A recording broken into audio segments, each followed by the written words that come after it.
Le Christ est ressuscité.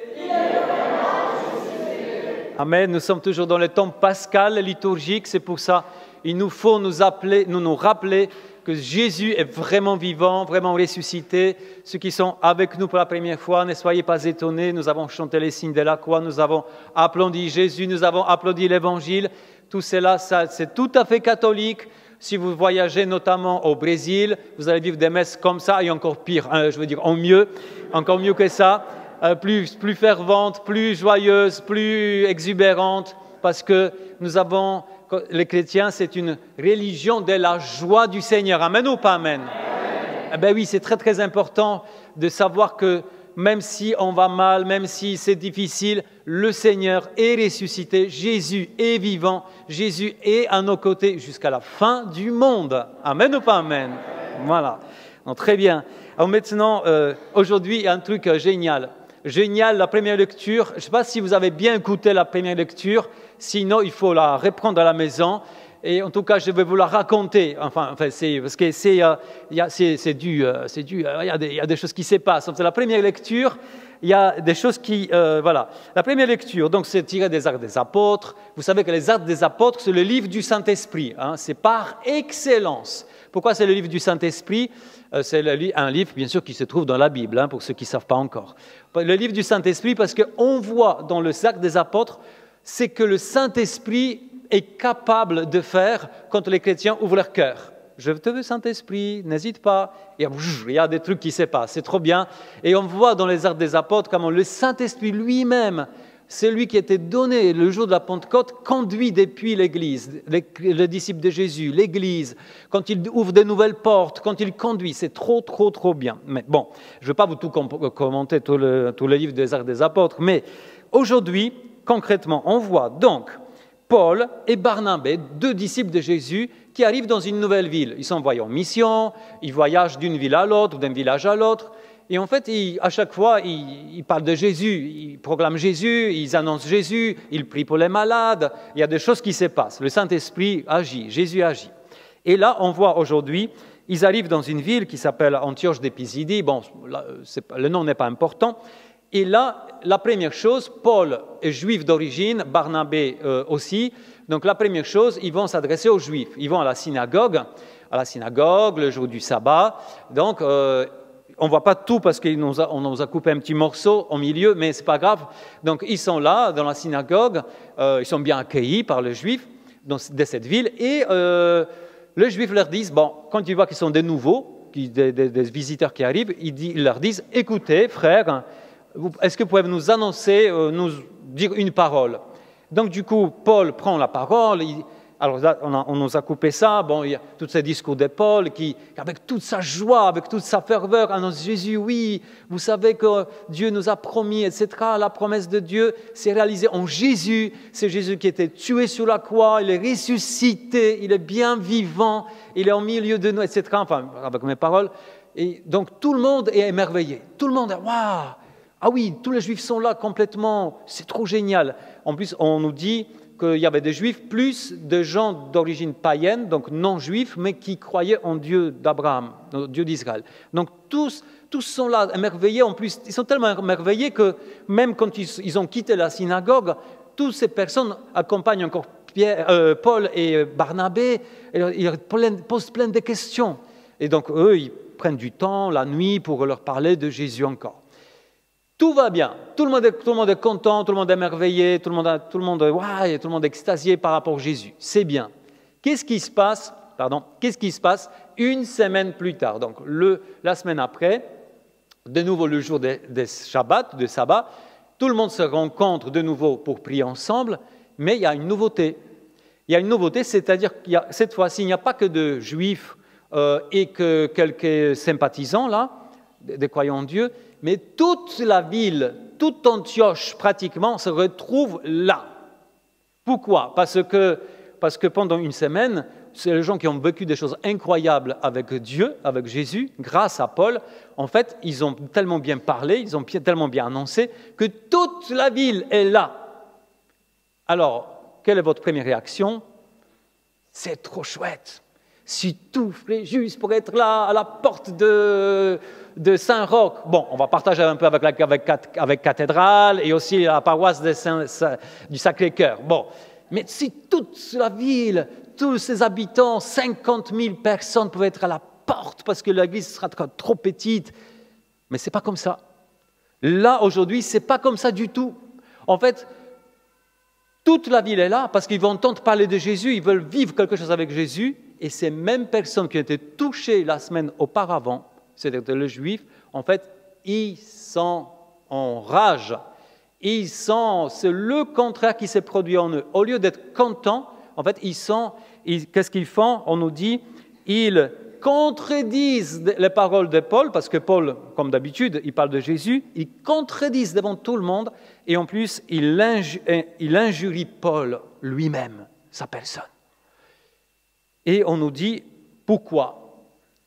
La parole clé, pourquoi, est ici. Quand les Juifs virent la foule, ils s'enflammèrent de jalousie. Ah, quel dommage! On peut dire, je sais pas si... moi j'ai lu ces textes, je me dis, mais quel gâchis! C'est tellement dommage. Mais non, Seigneur. Mais en fait, il y a quelque chose là à comprendre. Il y a deux choses à comprendre. La première chose à comprendre, très importante, c'est que la jalousie, dans la Bible, elle est souvent associée à l'envie, la jalousie et l'envie, c'est la première barrière dans toute notre vie, à nous et à tout le monde, pour la barrière qui nous empêche de vivre dans ce monde ce que Dieu a prévu pour nous. Et la deuxième chose, c'est que Dieu est plus grand malgré tout cela, que Dieu se sert, il est capable de tirer du bien alors qu'il y a le mal, et là où le péché abonde, la grâce de Dieu surabonde, c'est que Dieu est capable de le faire.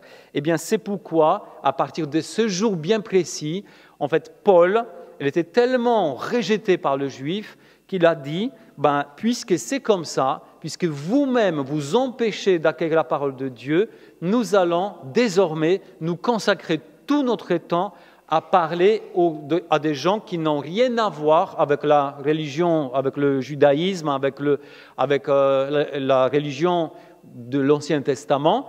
Et en fait, nous, on va s'adresser uniquement à ceux qui connaissent rien de Dieu. Et en fait, aujourd'hui, dans ces textes, on voit ces revirements spécifiques dans la mission de Paul. Désormais, il va vraiment s'adresser qu'aux païens, c'est-à-dire ceux qui sont de la religion grecque et toutes les autres religions. Et voilà, donc ça, Dieu est capable de tirer du bien du mal. Mais je voudrais m'arrêter rapidement aujourd'hui sur cette barrière, parce que vraiment, c'est quelque chose qui est vraiment très profond, très insidieux dans notre vie, ce qu'on appelle l'envie et la jalousie mélangées ensemble. Et je vais reprendre un tout petit peu ces textes avec quelques points très importants. Pourquoi? Parce qu'encore une fois, cette barrière, alors souvent si je vous dis, quelle est la barrière qui vous empêche, quel est l'obstacle majeur qui vous empêche d'avancer selon ce que Dieu a prévu pour vous, selon le projet de Dieu pour votre vie, vous allez me citer certainement autre chose que ça. Vous allez me citer, oui, pour certains, ça va être l'orgueil, oui, parce que je suis orgueilleux.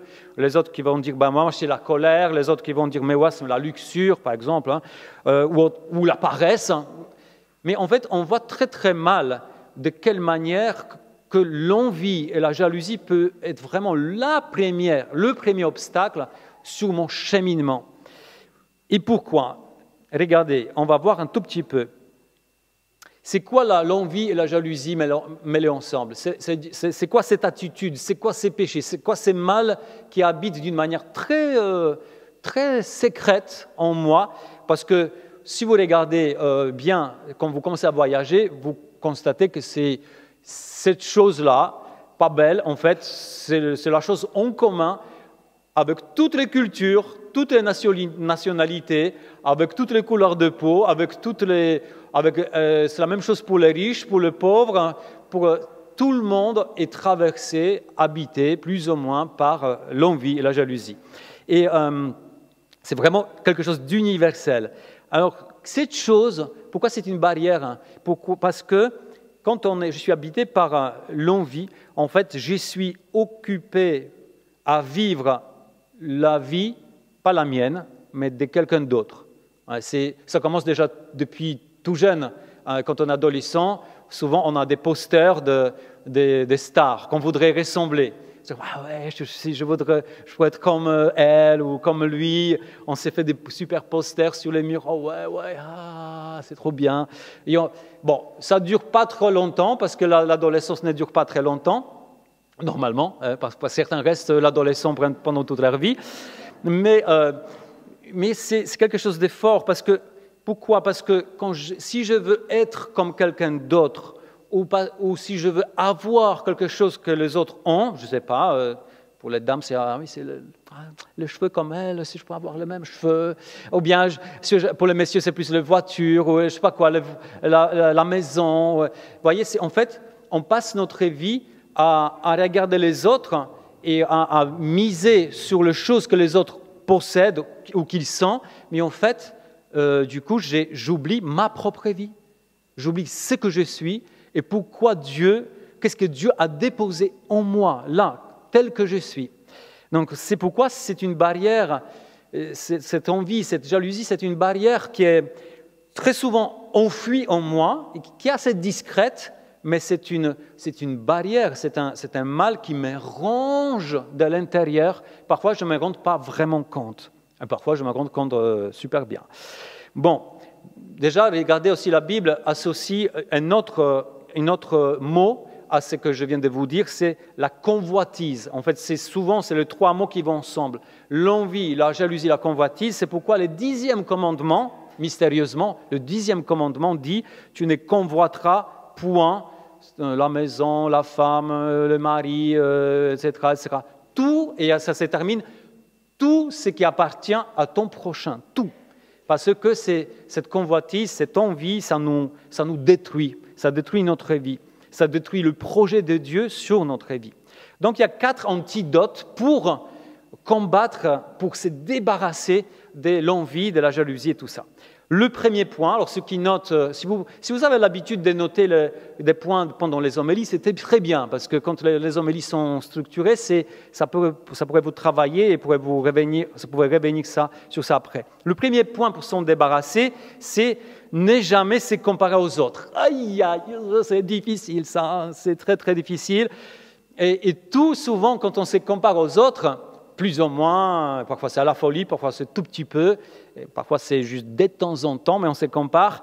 En fait, tout passe par le côté, la vue, le voir. Tout passe, je regarde, je compare. C'est très très frappant dans cette première lecture. On nous dit que quand Paul et les Juifs sont arrivés de nouveau à la synagogue, en fait, on nous dit, je retrouve ça, quand les Juifs virent les foules. Exactement, ça s'est passé quoi? Bon, ils étaient bénis, ils étaient bien la première semaine, ils étaient waouh, ils ont passé encore une bonne partie de la nuit à parler avec Paul et tout, ils étaient waouh, ils voulaient plus de Jésus, ils voulaient plus de Dieu, ils voulaient plus avancer selon le chemin de Dieu, ils voulaient savoir la volonté de Dieu pour leur vie. Mais une semaine après, quand il vient de nouveau pour être béni par Dieu, quand il voit les foules, ben c'est là où ça commence. En fait, c'est là où vient la comparaison. C'est là où elle vient du style, qu'est-ce qu'ils font là, ces gens-là qui n'ont rien à voir avec Dieu? Qu'est-ce qu'ils foutent ici? Mais c'est quoi ces trucs? Pourquoi ils sont là? C'est n'importe quoi. C'est à moi. Paul est venu dans notre ville, dans notre synagogue. Il est venu pour nous, pour notre communauté, pour notre petit monde, pour nous bénir, nous, moi. Et eux, c'est quoi ça? Ces bandes de païens, ces gens qui ne connaissent rien de Dieu. Qu'est-ce qu'ils font d'ici? C'est ça la comparaison. Moi, je suis comme ça, eux, ils sont autrement. Et en fait, c'est pourquoi la première chose, encore le premier point, c'est je n'ai jamais se comparer aux autres. Et ça passe par la vue. Pourquoi la vue? Parce que je constate. Alors, il y a certains qui disent, je ne compare pas, je constate. bon, on constate, bon, très bien, mais qu'est-ce que tu constates et qu'est-ce que ça produit en toi? Alors, bien sûr, si vous regardez bien,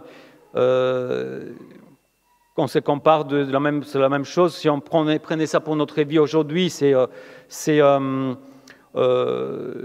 fait notre sport quotidien, la comparaison. Ah, si je pouvais avoir un mari comme lui, parce que je regarde quelqu'un, ce sera tellement mieux. Ah, si je peux avoir une copine comme elle, ça sera mieux que la copine que j'ai aujourd'hui. Ah, si je peux avoir quand même une maison très ce sera parce que lui, elle, ils ont quand même une autre maison et moi j'ai le mérite aussi, et etc. En fait, si je peux avoir, je voudrais ce travail qui, quand même, ça serait mieux. Je voudrais avoir des enfants différents. Ah, ma voisine a des enfants super, mais là, moi, franchement, moi, je voudrais. Et en fait, on passe notre vie à comparer des trucs.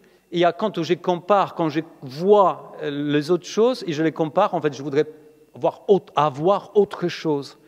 Et c'est pourquoi le psaume 139 nous dit quelque chose d'important. Le psaume nous dit, au lieu de comparer, pense à toi, que toi tu es un être unique au monde.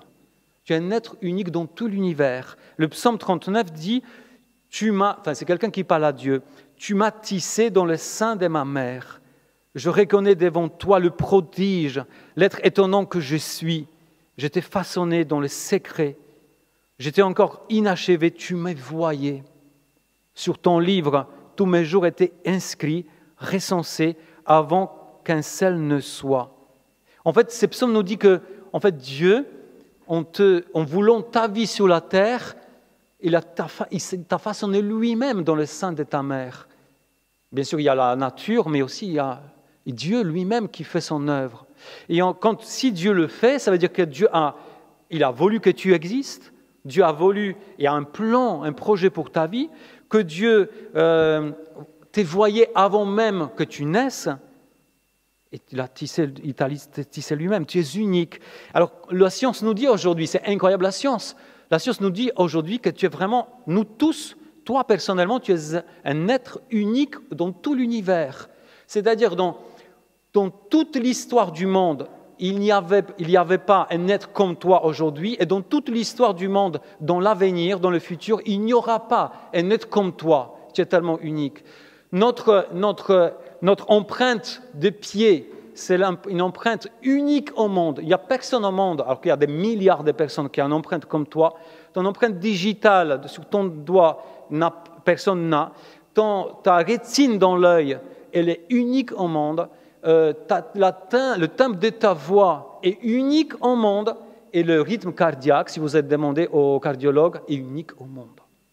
Alors qu'il y a des milliards et des milliards et des milliards de personnes qui vivent en même temps, là, maintenant. Tu es un être unique au monde.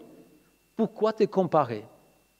Parce que quand tu te compares, en fait, tu es en train de gâcher en fait, tout ce que Dieu a déposé en toi depuis toujours et tout ce qu'il veut développer en toi depuis toujours, tous ses potentiels, toutes tes capacités, tous tes talents, tout ce que tu portes au fond de toi. Parfois, tu es en conscient, mais parfois, non, même pas. Mais si tu ne donnes pas du temps à Dieu, en fait, tu ne pourrais pas jamais découvrir pourquoi tu es là, ici, sur cette terre. Donc, c'est très, très, très puissant. Ne jamais se comparer pour au contraire, c'est dire, ok, si c'est comme ça, Seigneur, voilà, me voici, enfin, vas-y, Jésus, fonce. Je te donne mon cœur, je te donne ma vie, fonce. Je veux découvrir vraiment ce que je suis, je veux que tu développes des choses en moi. Et dans la lettre aux Galates, par exemple, il y a aussi cette citation qui est forte, que chacun examine sa propre action. Ainsi, c'est seulement par rapport à lui-même qu'il trouvera ses motifs de fierté et non pas par rapport aux autres. C'est-à-dire que si tu te rapportes toujours aux autres, tu te compares, en fait, tu vas arriver nulle part. Mais c'est toi-même. Invite Dieu et examine ta propre vie et tu vas arriver.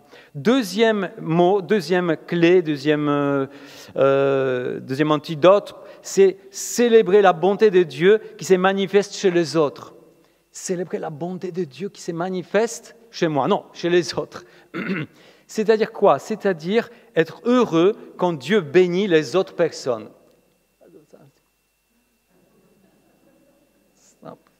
Seigneur, tu peux passer au 3e point, ça va être un peu plus vite. Tout sauf ça. Enfin, c'est tellement. Alors, il y a la Bible, la parole de Dieu qui nous dit ceci, que nous, les chrétiens, nous devons pleurer avec ceux qui pleurent. Ah, c'est facile, enfin, plus ou moins. Aujourd'hui, on a la guerre en Ukraine, on voit tous ces gens qui sont réfugiés, qui sont tués, qui vivent des atrocités. On pleure avec eux, on a envie de les aider, on va mettre la main dans notre poche. On voit quelqu'un dans notre entourage, même dans notre paroisse, quelqu'un qui est malade. On prend le téléphone, normalement. On prend le téléphone, on a la main, on l'appelle, on essaie d'être proche. On a une empathie, c'est facile, entre guillemets, c'est facile d'être sympathique avec ceux qui souffrent. Mais quand les gens vont bien, et pas seulement bien, mais ils progressent dans la réussite, admettons que vous connaissez très bien quelqu'un, vous avez plus ou moins le même travail, vous travaillez dans la même boîte, la personne obtient la promotion et pas vous.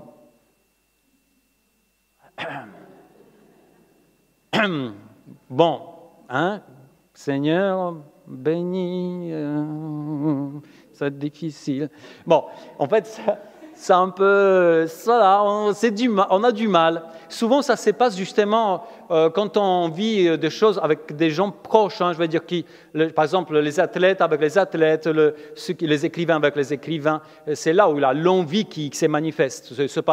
C'est pas parce que toi tu es là, frère juste, tu fais ton petit boulot, tu vois un Brad Pitt qui gagne des millions de dollars facilement, donc tu vas pas forcément, tu vas oui Seigneur, je te bénis pour ce grand comédien qu'il est, parce que ça te touche pas vraiment, c'est trop loin.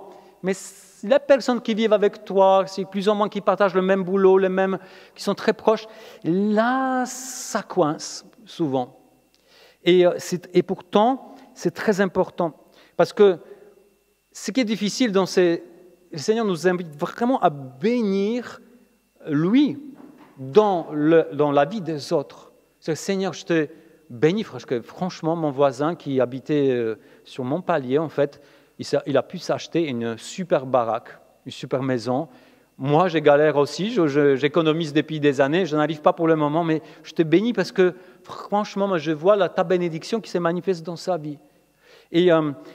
Et regardez, c'est vraiment ça, dans la première lecture, c'est ça.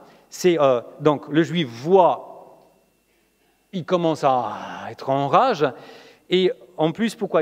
Parce qu'il voit la bénédiction de Dieu. Il voit que Dieu, bizarrement, pendant une semaine seule, à travers juste les paroles des autres qui ont vécu des choses fortes, en fait, Dieu a attiré, Dieu a béni tellement les personnes. Alors, ces personnes qui ne connaissent pas encore Paul, ces personnes qui sont loin de Dieu, mais elles sont venues en masse devant la porte de la synagogue. Dieu les a bénies déjà. Et en fait, ça coince à ces niveaux-là. Enfin, avant même que... ils n'acceptent pas de voir qu'est-ce que Dieu veut faire avec ces gens-là. Non, ils sont là, mais ça ne va pas, ça, non. Nous, on a galéré toute la vie, il fallait être juif, il fallait être circoncis, il fallait suivre depuis tout petit les commandements, apprendre par cœur les commandements du Seigneur. Ils arrivent comme ça, ils connaissaient, ils arrivent devant la porte, ils veulent être bénis comme ça facilement. Mais oui, si Dieu a voulu ainsi, le Seigneur nous invite vraiment à reconnaître sa bénédiction dans les autres. Et si je ne le fais pas, il y a un truc très simple, en fait, c'est je vais perdre ma joie et je vais perdre ma paix. Et en fait, si vous regardez bien votre vie, notre vie, c'est souvent le truc qui arrive très souvent, c'est quand on voit quelqu'un qui réussit, qu'on connaît bien en plus, on dit ben, c'est pas juste. Ah non, ça c'est pas juste. Pourquoi lui et pas moi? Ça c'est pas juste. On fait la même chose, on a commencé ensemble, on a progressé ensemble et pourquoi elle et pas moi? C'est pas juste. Pourquoi ces enfants sont mieux que les miens? Ils ont grandi ensemble et ils ont mieux réussi dans la vie, et pas les miens. Pourquoi? C'est pas juste. En fait, ces trucs, si vous voulez savoir si vous avez un peu d'envie, ou même beaucoup, c'est ça, cette petite phrase. C'est très, c'est pas juste. Si vous dites c'est pas juste, eh bien il y a quelque chose qui travaille, qui est lié vraiment à l'envie, à la jalousie. Donc, encore une fois, le Seigneur nous demande vraiment de se dire, voilà, Seigneur, ça m'écoute, mais je te vraiment remercie parce que je vois ta bonté, ta providence, ton amour s'est manifesté dans cette vie-là. Et quand tu commences à bénir le Seigneur pour ça, en fait, toi-même, tu vas recevoir la joie du Seigneur en toi. Parce que si tu regardes ta vie, aussi dans ta vie, ta propre vie, il y a quand même des moments du Seigneur ou des bénédictions où tu es dans la joie. Mais enfin, ça n'arrive pas tous les jours. Même moi, Père Robert, ça n'arrive pas tous les jours, c'est de temps en temps. Mais si tu commences à bénir le Seigneur, ah oui, aujourd'hui j'ai appris de ma copine ou de mon ami, ou qu'il a réussi à faire quelque chose, il a pu s'acheter une nouvelle voiture qui est super bien. Moi j'ai une voiture qui date du 19e siècle. Bon, mais Seigneur, je te bénis pour cette voiture nouvelle, cette personne, parce que je vois ton œuvre derrière. En fait, tu as la joie. Tu as la joie parce que tu bénis Dieu pour ça. Et c'est tout c'est toute une autre façon de réfléchir. Et première lettre aux Corinthiens nous dit « L'amour ne jalouse pas ». Alors, amen ou pas amen? Troisième point, on va faire vite. Donc, troisième antidote, c'est « Sois dans la gratitude pour ce que tu es et pour ce que tu as ». Oh non. Ah non, mon Père, j'attendais que vous alliez me dire que je dois être dans la gratitude pour tout ce que je vais recevoir et tout ce que je serai dans quelques années. Non, sois dans la gratitude pour tout ce que tu es déjà. C'est lié avec ton unicité, tu es unique au monde, mais pas seulement, c'est-à-dire que ne regrette pas, ne rechigne pas. Ça peut être mieux, et pourquoi il a ci, ça, moi je n'ai pas ça. Alors ça, c'est très facile si vous avez la chance de voyager tout petit peu. Si vous quittez la France, vous avez voyagé par exemple en Amazonie ou au Liban en ce moment, en fait, vous êtes là juste quelques jours, vous fréquentez les gens qui vivent là et vous dites « Ah ouais, franchement, j'ai l'électricité tous les jours. Yes, c'est trop bien. J'ai l'électricité 24 heures sur 24. Alléluia, alléluia. » Il y a combien de pourcentage de l'humanité qui n'a pas l'électricité tous les jours?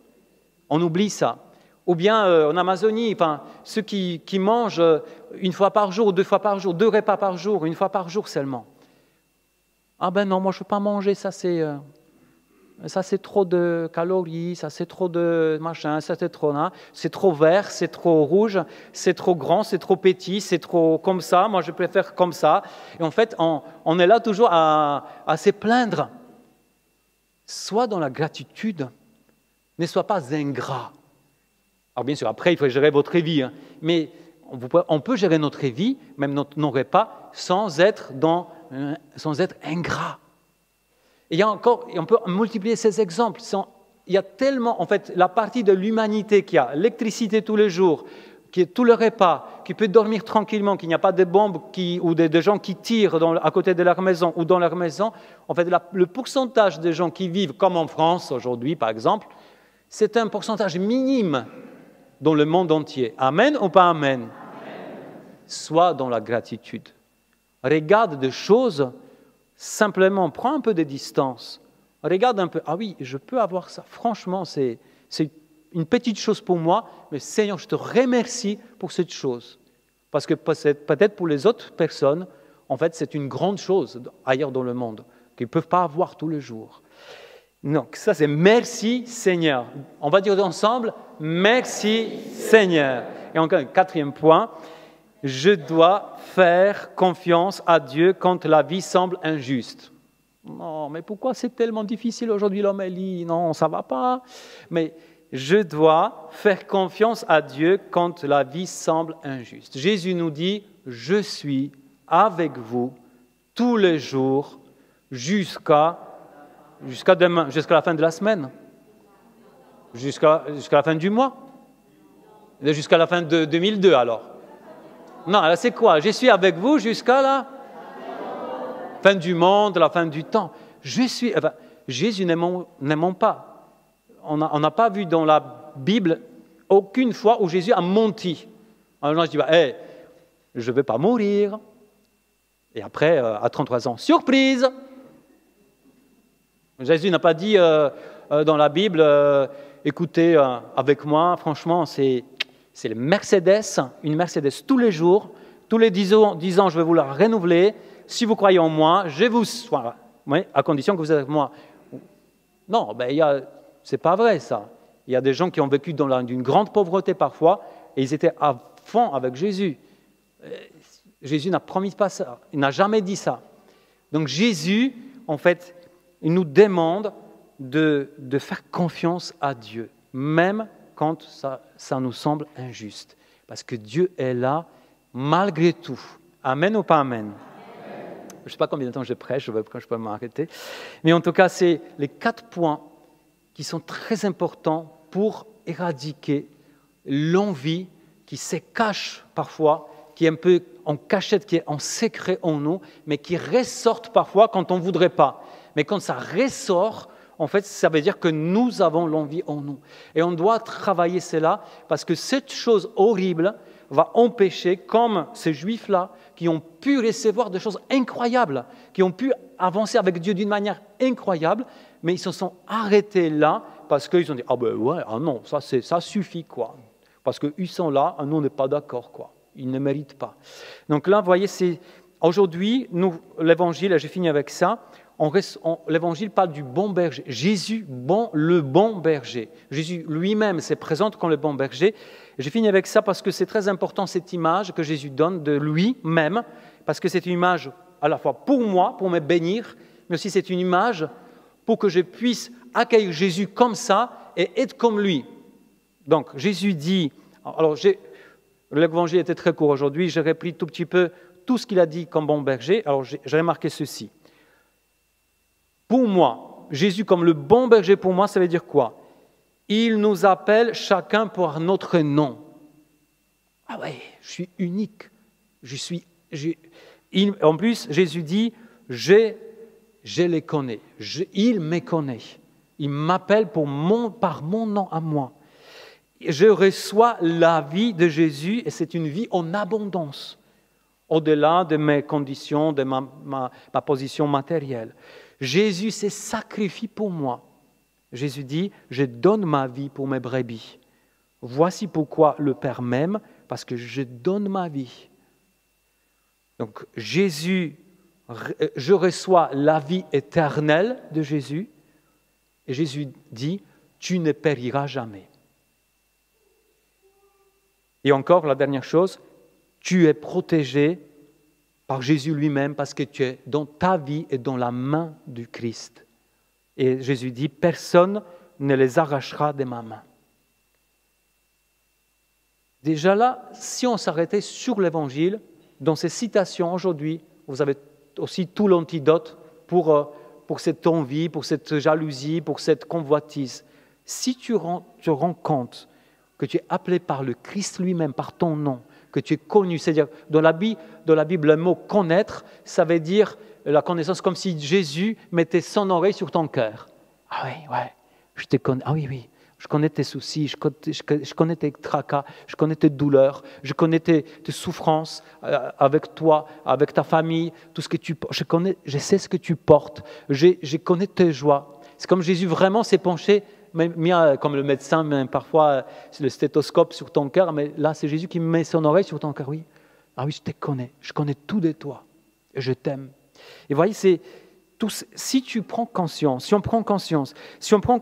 que Jésus s'est sacrifié pour moi, en fait, je n'ai pas envie de me comparer, je n'ai pas envie de chercher ailleurs. Je suis super, extra, méga béni. Amen ou pas amen?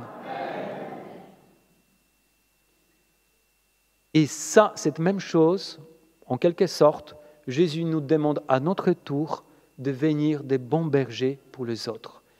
Alors bien sûr, on ne va pas forcément donner notre vie, mais parfois il y a certains qui ont donné leur vie à la place des autres, des saints, des saintes. On peut appeler les autres par leur propre nom. On peut essayer de les connaître vraiment, au lieu de se comparer. Ouais, c'est pas comme ça. On peut essayer de se sacrifier un peu pour les autres, parfois par des petits moments de choses sympathiques, par petits actes de charité. On peut essayer de protéger les autres, au lieu de rivaliser avec les autres. Je peux essayer de les protéger, c'est-à-dire je vais prier pour toi, je vais être avec toi, oui, je suis avec toi, je t'accompagne, je me réjouis avec toi de ce que tu es et tu deviens. Et c'est comme ça qu'on va avancer ensemble dans l'amour du Christ et selon les projets de Dieu. Amen ou pas amen?